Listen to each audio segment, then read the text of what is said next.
بسم اللہ الرحمن الرحیم۔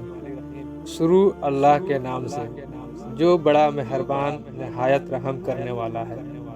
السلام علیکم پیارے دوستو، آج کا یہ ویڈیو بہت خاص ہونے والا ہے، کیونکہ آج کی ویڈیو میں ہم پیش کرنے جا رہے ہیں حضرت موسیٰ علیہ السلام کا واقعہ۔ جب حضرت موسیٰ علیہ السلام نے اللہ کو دیکھنے کی ضد کی، پھر کیا ہوا؟ قرآن پاک میں سب سے زیادہ بار اگر کسی نبی کا ذکر ہوا ہے تو وہ موسیٰ علیہ السلام ہے۔ حضرت موسیٰ علیہ السلام ایک قدیم پیغمبر ہیں۔ حضرت موسیٰ علیہ السلام بنی اسرائیل میں سے تھے۔ بنی اسرائیل پر فرعون کا بہت ظلم تھا۔ بہرحال آخر میں اللہ تعالیٰ نے بنی اسرائیل کو فرعون کے ظلم سے آزاد کر دیے اور فرعونیوں کو دریا میں غرق کر دیے۔ فرعونیوں سے نجات ملنے کے بعد بنی اسرائیل موسیٰ علیہ السلام سے کہنے لگے، اب ہمارے پاس اللہ کا شریعت ہونی چاہیے۔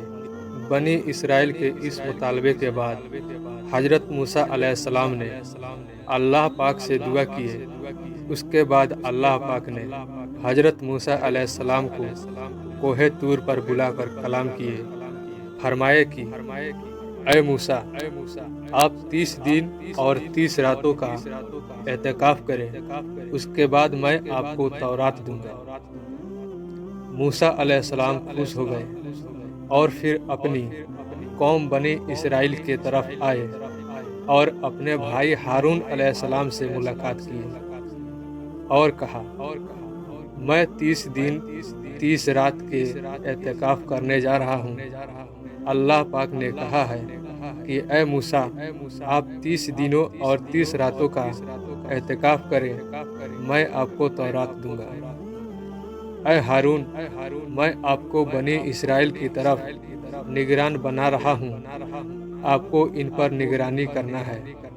قوم بڑی نالائق ہے، کہیں کچھ الٹا سیدھا کام کرنا نہ شروع کر دے۔ آپ کو ان سے ہوشیار رہنا ہے۔ ظاہر سی بات ہے، ہر قوم میں کچھ احمق فسادی لوگ ہوتے ہیں جو ادھر کے بات ادھر اور ادھر کے بات ادھر کر کے جھگڑے لڑائیاں کرواتے ہیں، تو آپ کو ان سے ہوشیار رہنا ہے۔ اس کے بعد حضرت موسیٰ علیہ السلام اعتکاف کرنے کے لیے چلے گئے۔ 30 دن اور 30 راتوں کا اعتکاف کمپلیٹ ہوئے تو پھر اللہ تعالیٰ نے 10 دن مزید اور بڑھا دیے۔ ضرور اس میں اللہ کا کوئی نہ کوئی تو حکمت ضرور ہوگی۔ بہرحال موسیٰ علیہ السلام نے 30 دن 30 رات پلس 10 دن اور 10 رات یعنی کہ 40 دن اور 40 راتوں کا اعتکاف کے کمپلیٹ ہونے کے بعد اللہ پاک نے حضرت موسیٰ علیہ السلام کو کوہ طور پر بلائے۔ جب حضرت موسیٰ علیہ السلام کوہ طور پر گئے، آپ کو بتاتے چلے کہ کوہ طور ایک پہاڑی کا نام ہے جہاں حضرت موسیٰ علیہ السلام اللہ پاک سے ہم کلام ہوا کرتے تھے، یعنی اللہ سے بات کیا کرتے تھے۔ حضرت موسیٰ علیہ السلام کوہ طور پر گئے تو اللہ پاک نے موسیٰ علیہ السلام سے کچھ کلام کیے۔ کچھ دیر کلام کرنے کے بعد حضرت موسیٰ علیہ السلام نے اللہ پاک سے کہا کہ اے اللہ، میں آپ کو دیکھنا چاہتا ہوں۔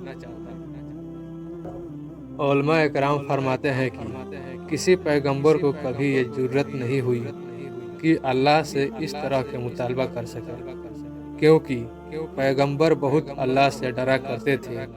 کچھ ایسا ہم اللہ سے مطالبہ نہ کر دیں کہ اللہ کو برا لگ جائے اور اللہ ہم سے ناراض ہو جائے، کیونکہ پیغمبر کی چھوٹی غلطی بھی اللہ کے نظر میں وہ بہت بڑی ہوتی ہے۔ اور سارے پیغمبروں میں ایک واحد موسیٰ علیہ السلام ایسے پیغمبر تھے جو اللہ سے ڈائریکٹ بات کیا کرتے تھے۔ باقی سارے پیغمبروں کو اللہ پاک فرشتوں کے ذریعے وحی کیا کرتے تھے۔ اس لیے حضرت موسیٰ علیہ السلام کو اللہ کا کلام کا مٹھاس اور اللہ پاک کے کلام کا لذت حضرت موسیٰ علیہ السلام نے محسوس کیا تھا۔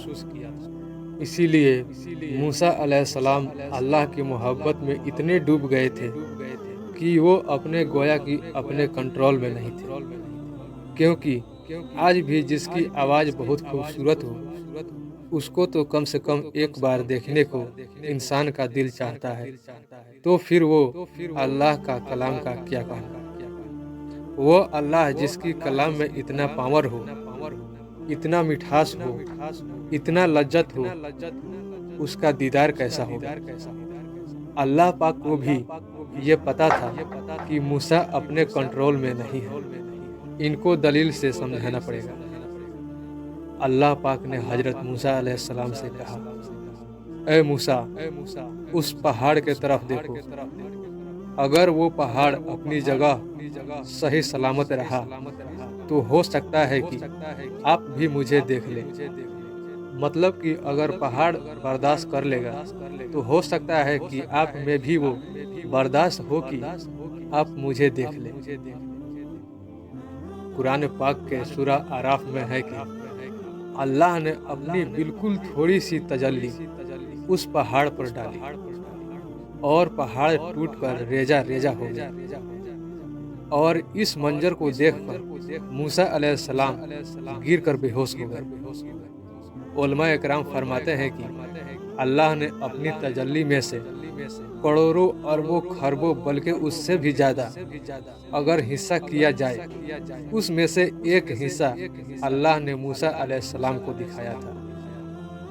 کچھ دیر کے بعد جب موسیٰ علیہ السلام کو ہوش آیا تب موسیٰ علیہ السلام اللہ سے فوراً توبہ استغفار کرنے لگے کہ اے اللہ مجھے معاف کر دے، میرا مطالبہ جائز نہیں تھا۔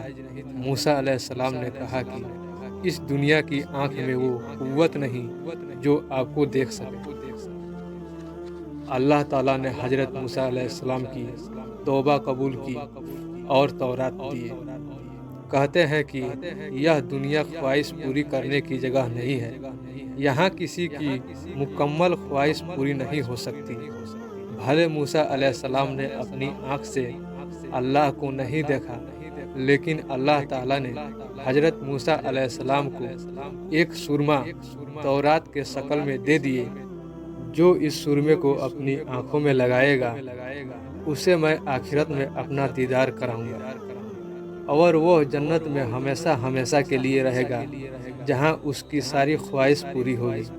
یعنی کہ جو تورات پر عمل کر کے اپنا زندگی گزارے گا اس کو اللہ تعالیٰ آخرت میں اپنا دیدار بھی کرائیں گے اور اس کو جنت میں ہمیشہ ہمیشہ کے لیے داخل کر دیں گے، جہاں اس کی ساری خواہشات پوری ہوگی۔ بنی اسرائیل کے لیے تو وہ سرما تورات تھا، اور ہمارے لیے وہ سرما قرآن پاک ہے، جو کہ ہمارے پیارے نبی محمد صلی اللہ علیہ وآلہ وسلم پر نازل ہوئی۔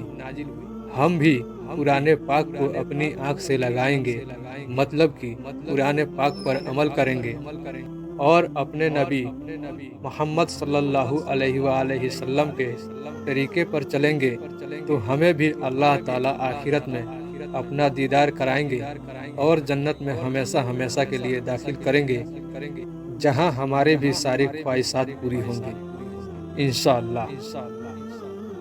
اللہ تعالیٰ سے دعا ہے کہ ہم سب کو قرآن پاک پر عمل کرنے کی اور پیارے نبی محمد صلی اللہ علیہ وآلہ وسلم کے طریقے پر چلنے کی توفیق عطا فرمائے، آمین ثم آمین۔ آپ کو یہ ویڈیو کیسی لگی؟ اگر اچھی لگی تو لائک کریں، مزید ایسے ویڈیو کے لیے چینل کو سبسکرائب کریں۔ ملتے ہیں اگلے ویڈیو میں، اللہ حافظ۔